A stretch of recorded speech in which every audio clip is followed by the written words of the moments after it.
Boa noite a todos. Muito bem, queridos, hoje nós vamos refletir sobre um personagem bíblico que eu não diria que é dos mais agradáveis.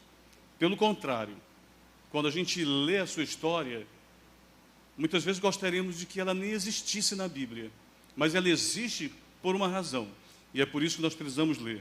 Nessa série Reencontros, eu fui desafiado a pregar sobre uma pessoa que eu nunca tinha pregado.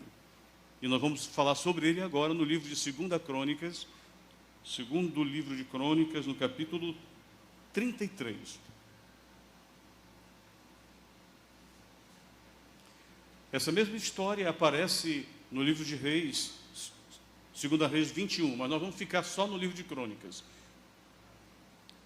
E aqui nós vamos falar sobre um rei de Israel, e o nome dele é Manassés. Todo mundo que conhece a Bíblia sabe que Manassés não é uma boa referência. Mas há algumas coisas interessantes sobre Manassés. Por exemplo, é o reino mais longo. Nenhum rei reinou tanto tempo em Israel quanto Manassés.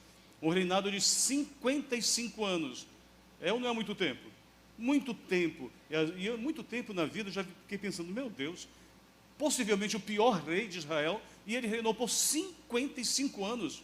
Alguns reis reinaram tão pouco, alguns reis bons como Josafá e Josias reinaram pouco tempo, o próprio Ezequias, o pai dele, reinaram menos tempo, e exatamente Manassés, 55 anos.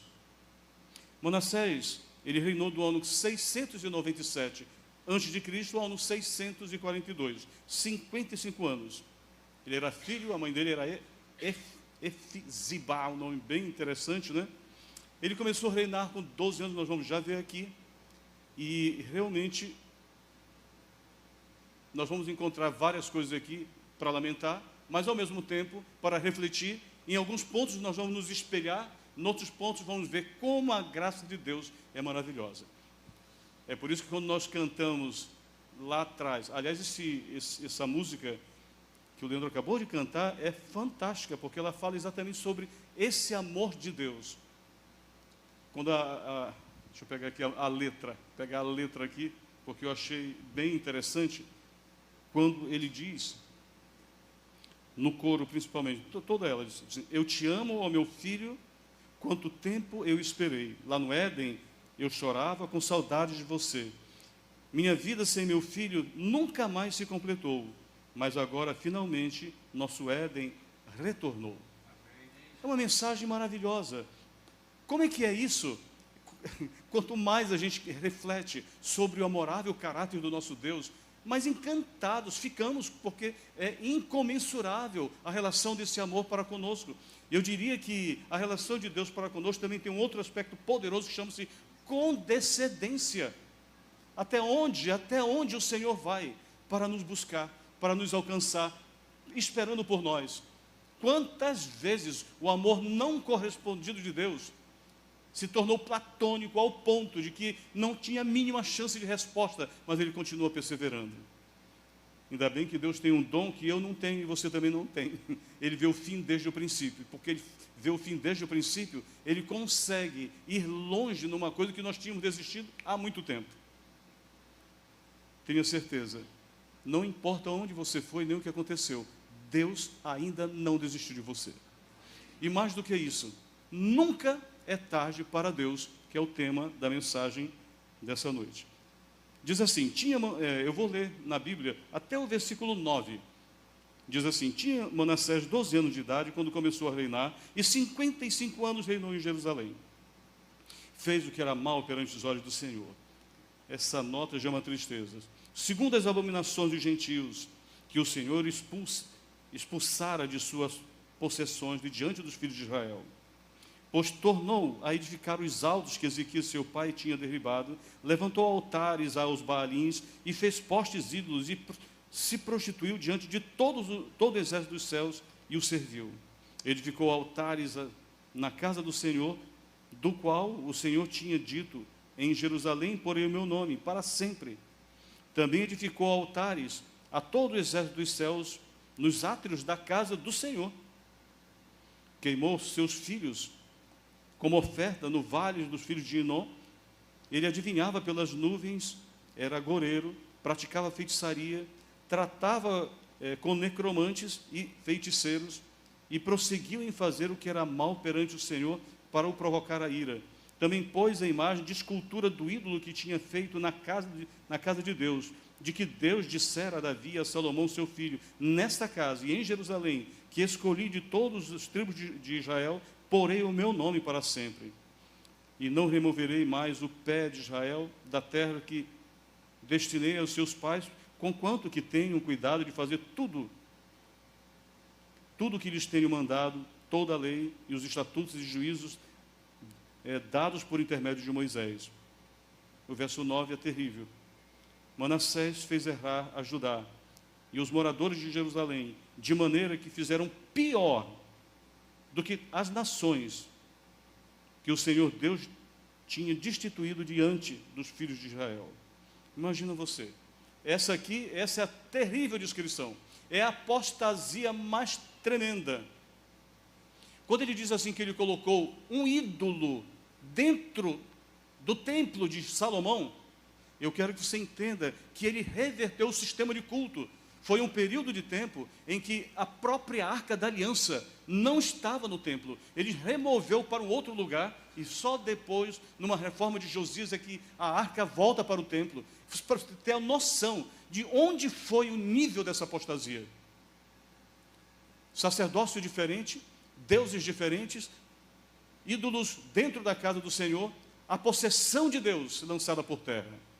Essa é a história de Manassés. A Bíblia diz, fez pior do que até os pagãos que estavam ao redor. Chegou a oferecer seus filhos a Moloque. Era dos cultos mais estranhos. Moloque era um deus dos edomitas. E os filhos eram colocados no seu braço, que ele apertava, pelo um maquinismo lá, o ídolo apertava a criança no peito, que estava incandescente, e a criança torrava ali. Era uma coisa terrível. Ele colocou os balins, trouxe a Será. Vocês não podem ter noção, queridos, do que significa isso. Outro dia eu vi um comentário aqui do Adeilton, falando sobre o Salmo 121, e realmente é um detalhe interessantíssimo, quando a Bíblia diz assim, elevo os meus olhos para os montes. De onde me vem o socorro? É tão bonito esse texto, não é? Tão bonito, mas a reflexão dele não é tão bonita, porque quando ele diz assim, eleva os meus olhos para o monte, era exatamente o que o povo de Israel fazia, elevava os olhos para o monte. Mas o que é que estava nos montes? Os ídolos. Era para lá que eles olhavam. E Davi disse, eu olho, mas eu não confio nos montes, nem nos ídolos, eu confio no Senhor que fez o céu e a terra. E aqui está a diferença. Só que Manassés fez totalmente diferente. Totalmente diferente. Ele não apenas olhava para os montes, como ele era agoreiro, feiticeiro, consultava necromantes e tudo mais. Tudo que você puder imaginar de coisa contrária ao projeto divino das Escrituras, esse Manassés fazia. E eu fico me perguntando como Deus tolerou esse homem 55 anos. Eu vou dar uma descrição um pouco mais aproximada para você entender o sentido desses cultos pagãos. Porque Deus os detestava. Quando Abraão veio lá de Ur dos Caldeus, passando um tempo em Harã e finalmente chegando em Canaã, ele se deparou com os cultos que ele nunca tinha visto. O culto cananita, sobretudo a adoração a Baal, a Será e a Astarote, eram tão imorais, tão rebaixados, que tentar descrevê-los aqui não é uma boa ideia, mas eu vou dar para vocês um elemento para pensar. Imaginem vocês, quando uma pessoa entrava, e a Bíblia diz aqui, e no livro do 1 Reis, 2 Reis, diz que ele colocou prostitutos e prostitutas diante do templo. Como era que funcionava? Isso era o culto pagão. Era o culto pagão, porque a lógica do culto a Baal, a Será e a Astarote, que eram deuses da fertilidade, funcionava exatamente dessa maneira. O camarada entrava no lugar, e nesse lugar de adoração, o culto que se oferecia ali era através de orgias sexuais. Então, de tudo acontecia ali. É por isso que o camarada chegava lá e ele optava. Ele levava para dentro uma prostituta ou um prostituto, e ali o culto dele era relacionado com sexualidade. Por quê? Porque os deuses eram os deuses da fertilidade. Então, e o sexo é a relação direta que leva para o conceito de fertilidade. Então, era tão terrível que Deus instituiu uma coisa para separar o povo de Israel daqueles cultos. Lá no tempo de Abraão, foi quando Deus mandou que Abraão circuncidasse o seu filho. Todo mundo sabe o que é circuncisão, não é? Todo mundo sabe. Corta-se o prepúcio do pênis dos homens e assim aquilo ali era um sinal de que pertenciam a Deus. Mas não era só um sinal de que pertenciam a Deus, porque nos cultos pagãos, aquilo também servia para coibir a prática. Como funcionava? Funcionava assim: quando entrava alguém num culto pagão como aquele, normalmente eles estavam despidos.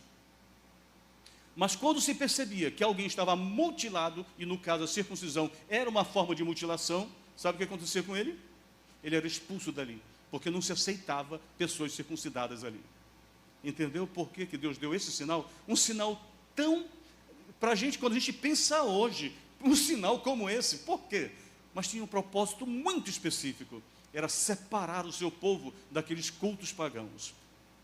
Deus age de todas as formas para separar o seu povo. Mas Manassés, ele procurava exatamente o contrário de toda a orientação de Deus. Isso é chocante para nós, porque quando a gente pensa, por exemplo, você criou um filho, como eu tenho um filho e uma filha, e eu dei para eles toda a orientação, e toda, digamos, graças a Deus que meus filhos andam no caminho do Senhor. Mas a coisa que seria mais estranho para mim, seria ver um filho que eu criei, andando por um caminho totalmente diferente. Manassés era esse filho que estava longe, esse filho complicado. E é esse filho do qual Deus nunca desiste. Mesmo que ele tenha feito pior do que todos os pagãos ao seu redor. Essa é, portanto, como a gente pode entender, uma das histórias mais infelizes que a gente pode ler na Bíblia. Mas a leitura continua no versículo 10. Porque depois de reinar e depois de aprontar todas, e aí tem uma outra coisa maravilhosa, que é o livre-arbítrio que Deus permite. Você quer optar por fazer tudo o contrário? Se alguém quer optar, Deus não vai proibir, porque isso é a sua liberdade. Só que o resultado é tão trágico que não vale a pena ficar brincando com Deus. Mas olha só que coisa extraordinária, versículo 10. Falou o Senhor a Moisés e ao seu povo, porém não lhes deram ouvidos. Vocês sabem que os profetas que estiveram aqui no período de Manassés, o mais famoso deles, como é que era o nome dele? Isaías. E o que foi que ele fez com Isaías? Ele o matou cortando ao meio. Foi uma das maiores abominações que ele cometeu. Mas olha só o que diz mais.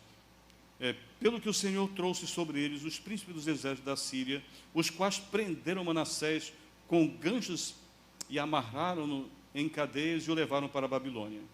Ele, angustiado, suplicou deveras ao Senhor seu Deus, e muito se humilhou perante o Deus dos seus pais.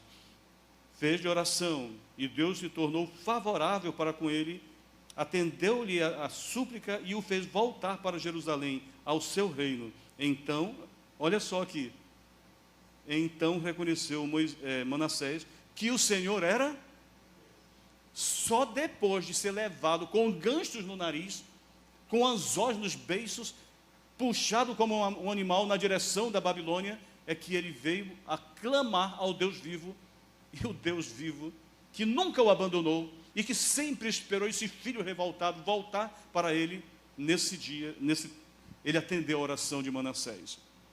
Versículo 14, depois disto, edificou os muros de fora da casa de Davi, ao ocidente de Gion, no vale, a entrada das portas do peixe, abrangendo Ofel, e o levantou muito alto também, pôs chifres militares em todas as cidades fortificadas de Judá.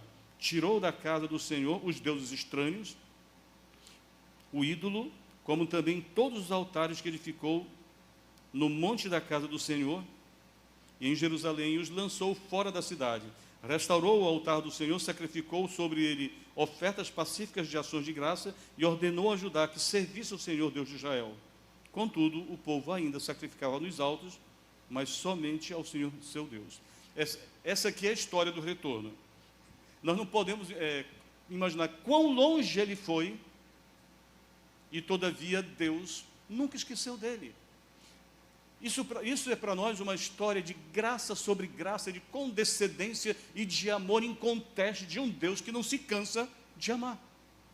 Como podemos compreender que Deus Todo-Poderoso, soberano do universo inteiro, se preocupe com um ser humano falido, quebrado como Manassés? Olha, sinceramente, se você fosse Deus, se eu fosse Deus, o que nós teríamos feito com Manassés nos primeiros 40 anos dessa apostasia toda? Lembra de Tiago e João? Lá entre os samaritanos, vendo que eles não aceitavam Jesus, o que eles disseram? Senhor, tu não queres que mandemos descer fogo do céu para devorar esses camaradas aqui? E Jesus olha para eles: vocês não sabem de que espírito são?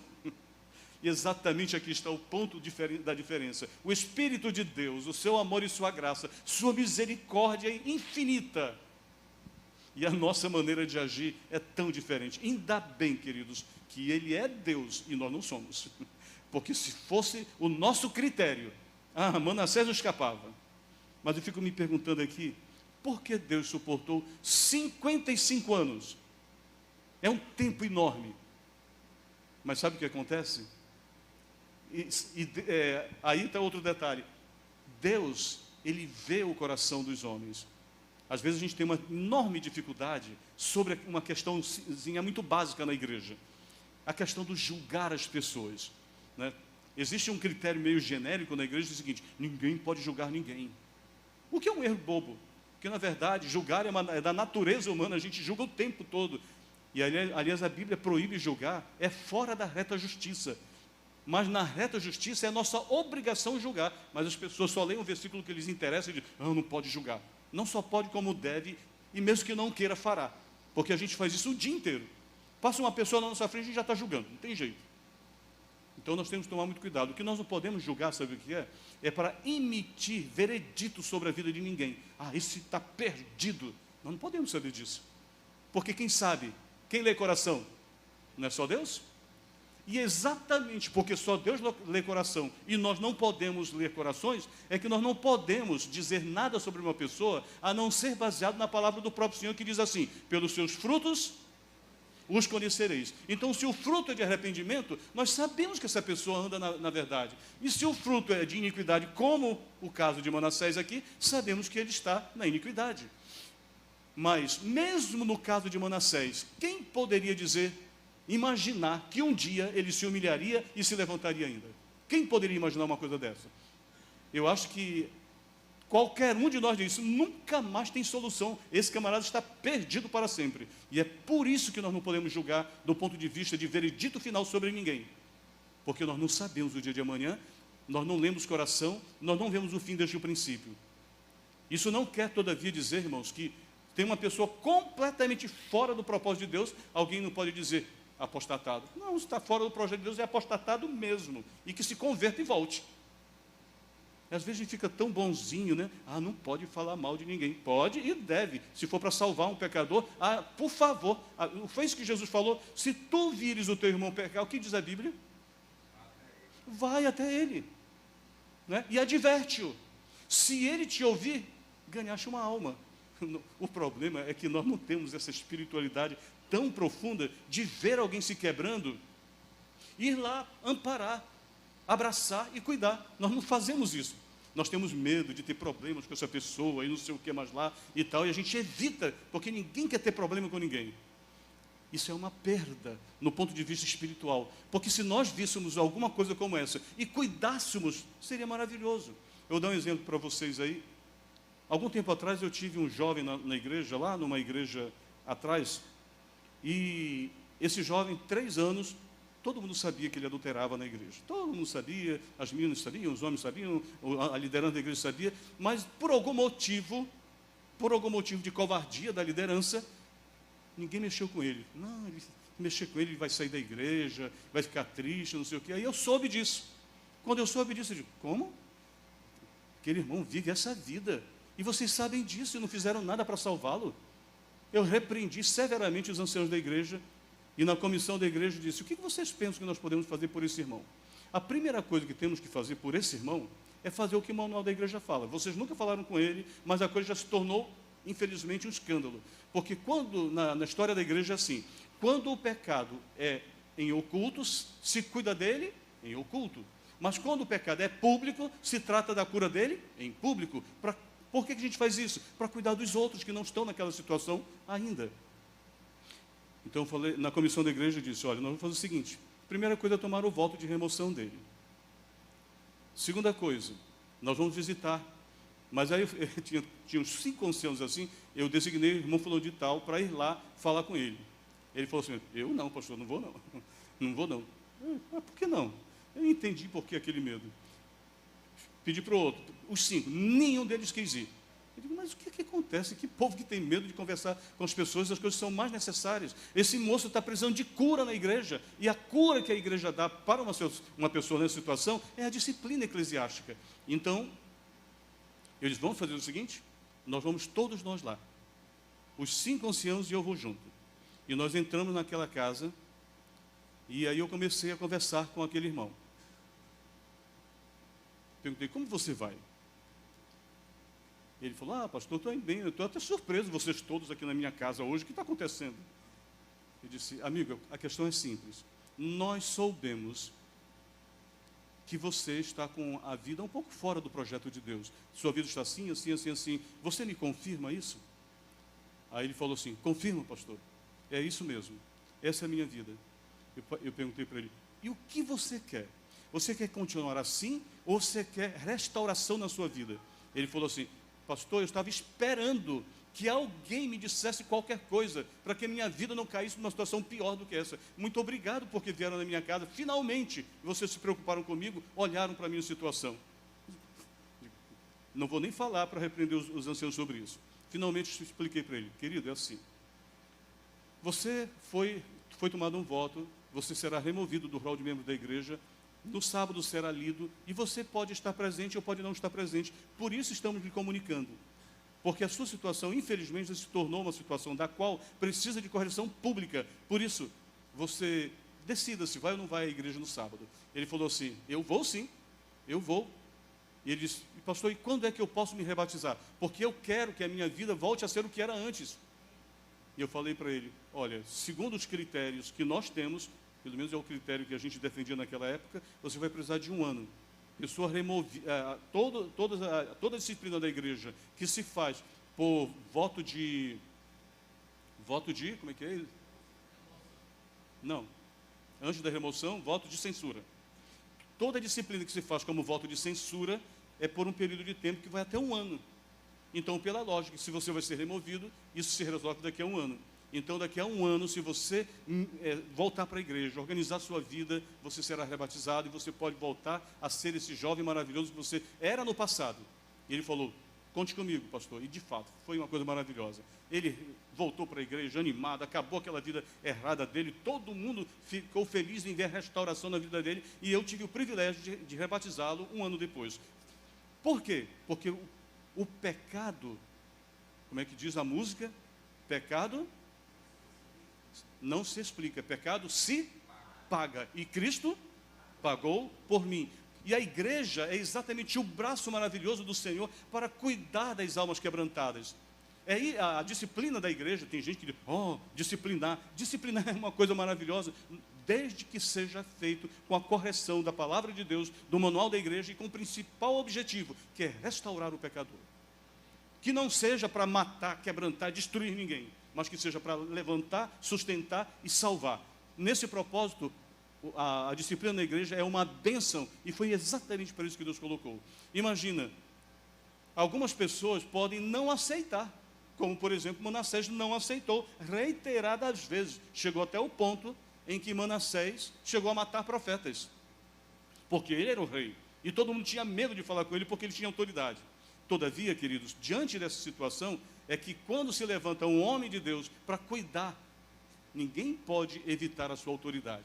Porque quando Deus manda curar, é para curar, é para transformar, é para mudar, é para trazer de volta. E isso é por isso que estamos falando de recomeços aqui. Porque as pessoas precisam recomeçar. Muitas vezes, quando já foram longe demais, precisam recomeçar.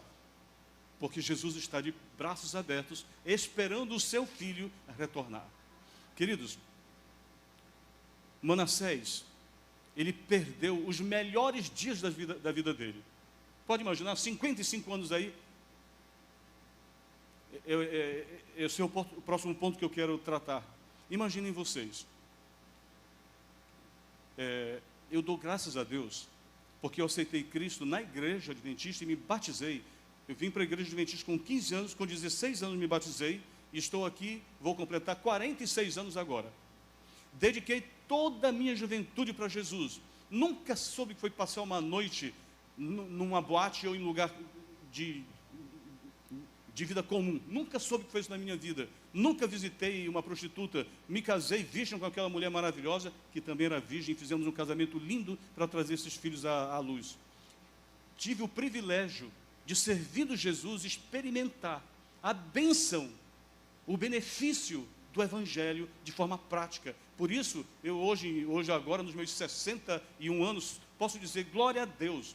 Mas muitos, infelizmente, vieram para Cristo muito depois. Eu me lembro que quando eu tinha 16 anos, um senhor, num acampamento jovem, ele ficou olhando o meu jeito, que naquela época eu já era bem dedicado e estudioso, e ele ficou me olhando. Ele era um homem de 70 e tantos anos. Em um dado momento, ele me chamou à parte e disse assim: jovem, estou vendo o teu jeitinho aí. Você é dedicado a Deus. E ele falou, ele tinha 70 e poucos anos, como ele falou para mim assim: que privilégio que você tem de servir Jesus desde a sua idade. Nunca você vai experimentar as coisas que eu já experimentei. Eu aceitei Jesus, ele diz, tem 2 anos, o resto todinho da minha vida foi levado da breca. Foi pintando, bordando, cozinhando e fritando, aprontando todas. E agora que eu estou ao lado de Jesus, eu fico pensando, meu Deus, quanto tempo perdido. É verdade.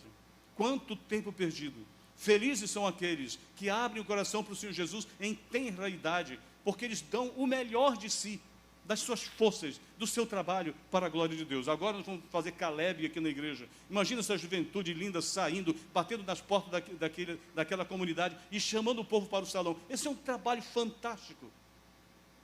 Infelizmente, alguns não tiveram essa oportunidade.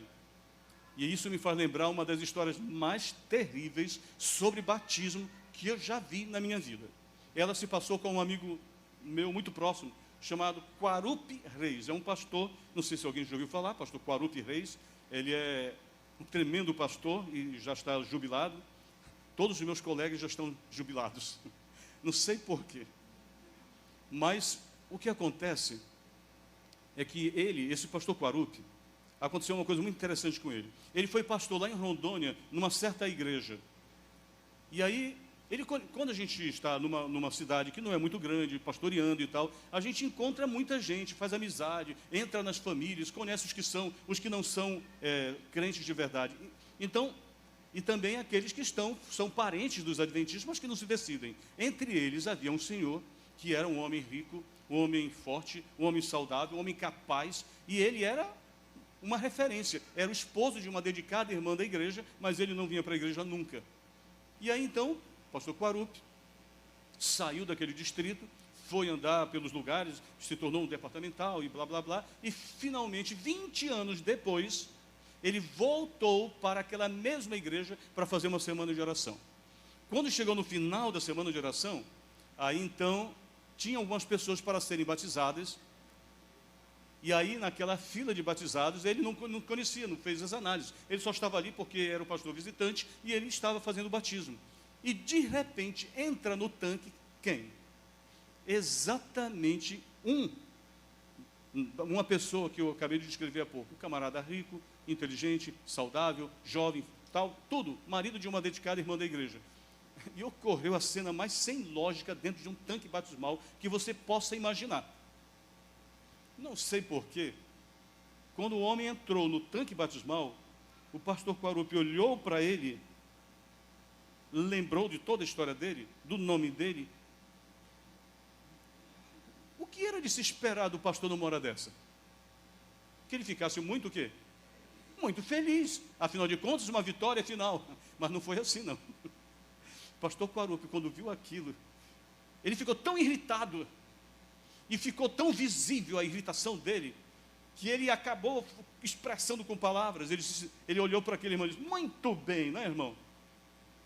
Agora, quebrado, falido, sem tempo mais de vida que preste e tudo mais, agora você vem a Jesus, né? Agora você está vindo aqui para o tanque batismal para receber o batismo. Podia ter dedicado toda a sua vida a Deus, agora dedicar só o resto da sua vida a Deus. Ele falou isso porque ele ficou tão irritado, porque ele conhecia aquela história. Olha, eu já vi algumas coisas assim, gente parecida com essa, já batizei gente parecida com essa, mas graças a Deus nunca tive essa irritação tão profunda.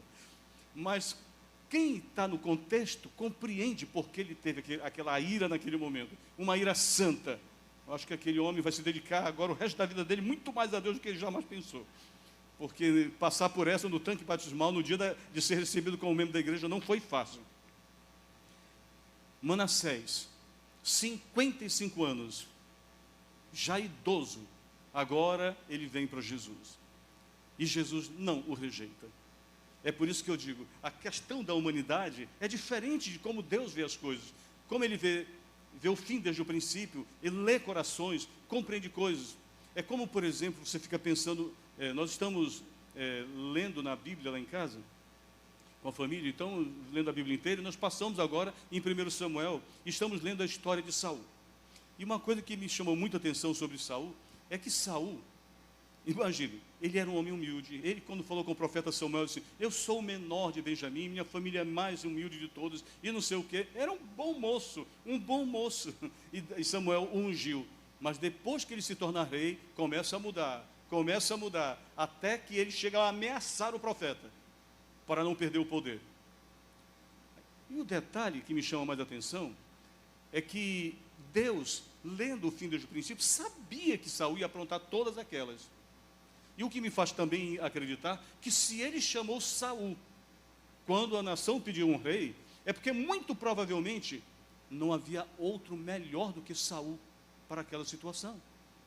Deus trouxe o que havia de melhor, que Deus não daria, algo que não fosse o melhor para a sua nação. Saul era o melhor que havia. E eu fico me perguntando, se Saul era o melhor que havia, o que eram os outros, hein?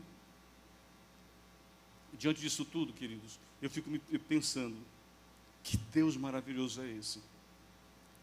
55 anos ele tolerou. Sabe por quê? Porque lá na frente ele sabia que haveria uma oportunidade e que haveria uma chance e que, porventura, Manassés iria se aproveitar dessa chance. E isso aconteceu literalmente na vida de Manassés. E Manassés, quebrado, velho, sem mais recursos pessoais, porque tinha perdido para os assírios os recursos do templo e tudo mais, agora ele está diante de Deus.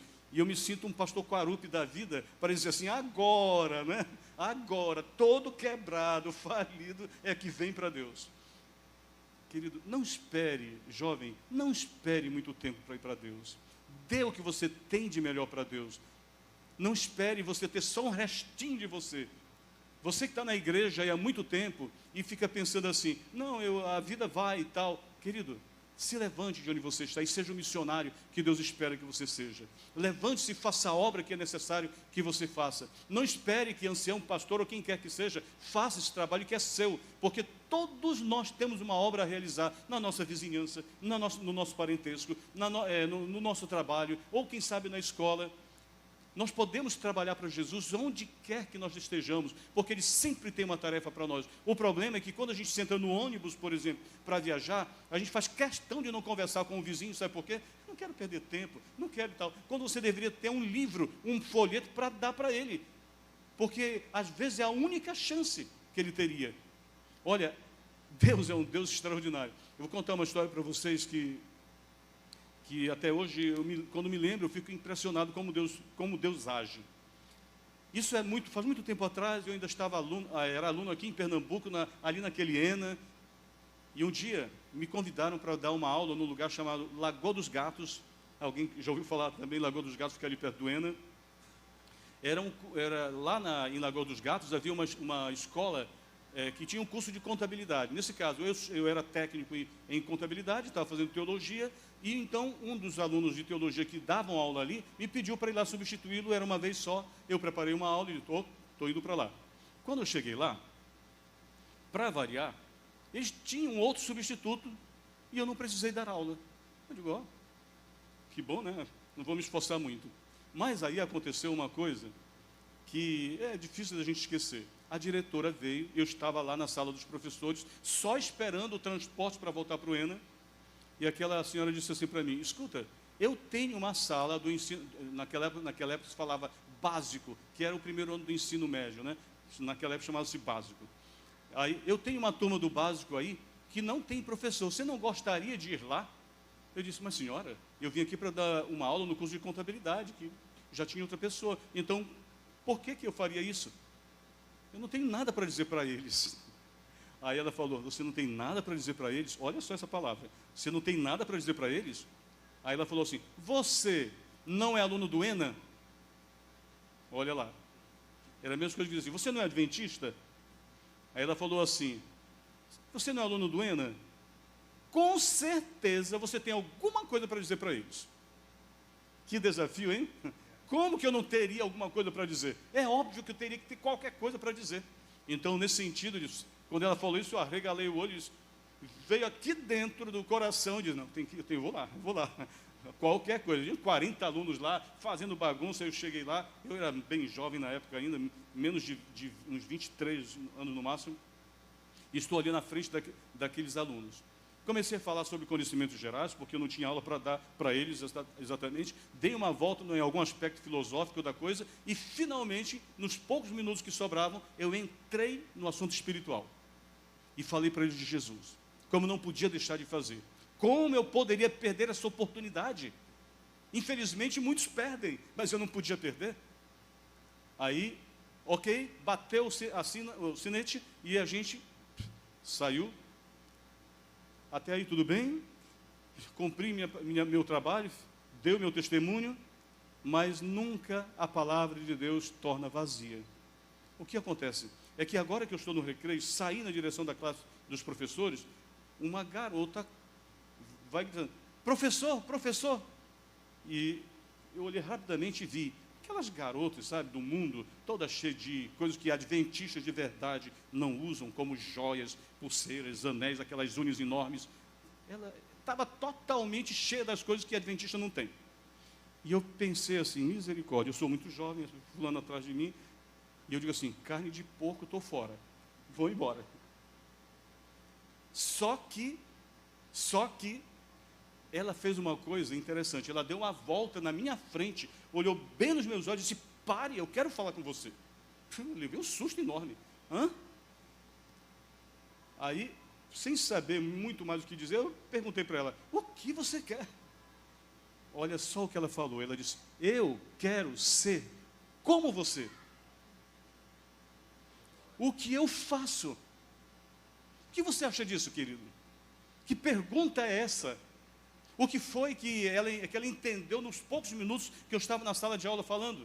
Ela desejou estar numa atmosfera superior, crescer em algum lado, no lado de Deus de alguma forma, e ela percebeu que na luta da vida comum dela, no momento apareceu um raio de esperança em seu coração, e ela queria saber disso. E ela me pergunta, o que eu faço? E agora eu tinha 15 minutos para dizer todas as coisas para ela. Queridos, em 15 minutos, eu falei sobre o sábado, falei sobre a cruz, falei sobre a volta de Jesus, falei sobre tudo que eu consegui falar para ela. Em 15 minutos. E como se não fosse suficiente, eu ainda consegui dizer para ela onde ficava mais ou menos a igreja adventista de Lagoa dos Gatos. Ok? Depois desse testemunho relâmpago, eu fui embora. E a menina, claro, ficou lá. E eu pensei, e fiquei me lembrando disso por muito tempo. Que coisa incrível. Uma pessoa perguntar, olhar para você e dizer, eu quero ser como você. Isso é uma coisa maravilhosa. Que eu fui? Quem sou eu na fila do pão para ser alguma coisa especial, para ela achar de especial? Mas para ela foi importante. Bem, passaram-se alguns anos e eu pensei que eu nunca mais veria essa menina. Aí a faculdade de teologia saiu do ENA e foi para o IAN. E um dia, uns 3 ou 4 anos depois disso, acho que uns 3 anos mesmo, nós estávamos ali na quadra do IAN e nós estávamos contando histórias de conversão. Então, um contou o seu no sábado à noite, outro contou a sua história e tal. De repente, uma menina começa a falar mais ou menos assim: olha, eu sou lá de Lagoa dos Gatos. Tudo na minha vida começou num dia em que um jovem do ENA foi dar uma aula que nem era marcada na minha sala. E ele falou de coisas tão maravilhosas, tão lindas, que eu desejei para a minha vida isso como nunca tinha desejado qualquer coisa. Quando terminou a aula, eu corri atrás dele. E ele fugiu de mim, mas eu dei uma volta na frente dele e falei com ele. Ele me disse várias coisas. Tudo que ele me falou, eu pratiquei. Tudo que ele me disse, eu fui atrás. Eu comecei a ler a Bíblia e tal. E eu fui para a igreja e etc. E finalmente, sabe o que acontece? Ele disse: eu entrei para a comportagem porque o meu pai me expulsou de casa, porque ele não queria nenhum adventista na casa dele. E é por isso que ela foi parar no IAN naquela situação. E eu fiquei olhando para aquela moça. Você pode imaginar a emoção desse momento? Olhando para aquela moça pensando: meu Deus, não é possível ter 2 histórias semelhantes, não é possível um negócio desse. Aí eu perguntei assim para ela, olhei para ela bem e disse, o nome dela é Marli. Olhei para ela e disse assim: Marli, me diz aqui uma coisa. Como era esse jovem que você está descrevendo aí? Aí ela falou assim: ele era baixinho, magrinho, não sei o quê, mas lá e tal. Parece até com você. Pensando bem, até podia ser você. E é claro que era eu mesmo. E a gente fez aquela amizade e tal. Essa moça chama-se Marli.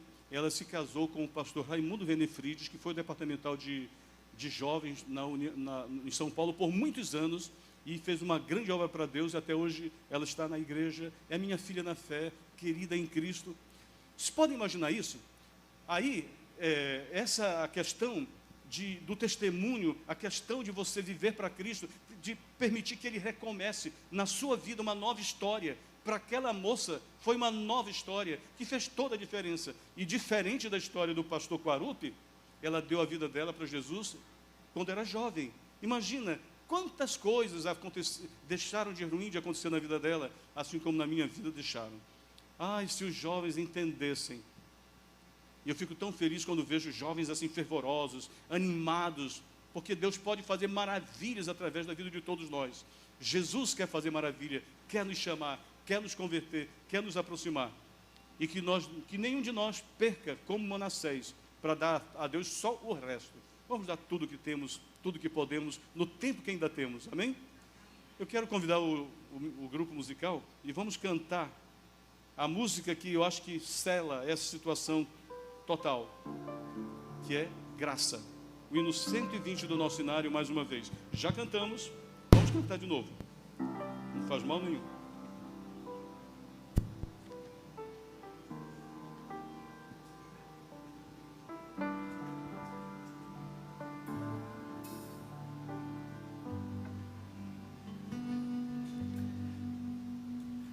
Vamos ficar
Oh, glória! Deus seja louvado.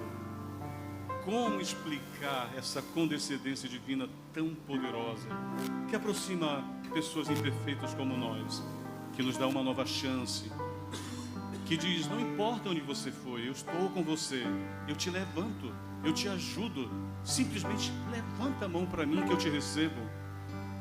A porta do céu está aberta para todo aquele que crê. Vamos agradecer? Querido Pai, louvado seja o teu nome, Senhor. Pai Santo, ficamos estupefatos diante da tua misericórdia e graça, da compaixão que o Senhor tem para conosco, pelo fato de que o Senhor não leva em conta nossas ofensas e está sempre desejoso de nos abraçar e nos aproximar do Senhor. Querido Pai, nesse momento eu quero te pedir, Senhor, que o Espírito Santo que se move nesse lugar e que está falando a corações, se nesse lugar houver alguém que ainda não declarou sua fé em Jesus para a sua salvação, que o Senhor toque nesse coração agora de forma arrebatadora e que ele sinta o poder, o poder dessa graça de uma forma tão profunda que ele saia daqui uma nova criatura. Amém.